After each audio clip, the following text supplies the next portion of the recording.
प्रसन्न पलवान तानाजी काका झांबरे होळकरवाडीकरांचा राहुल्या गाड्या सुटल्या। शिंदवणेकरांच्या मैदानातील फायनलचा फेरा सुटला।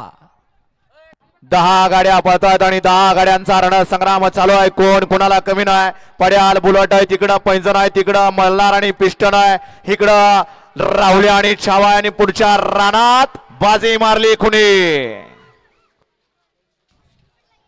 लढत झाली डोळ्याचं पारणं पिटणारी 10 गाड्यांच्या। कोण झालं 1 नंबरचा मानकरी।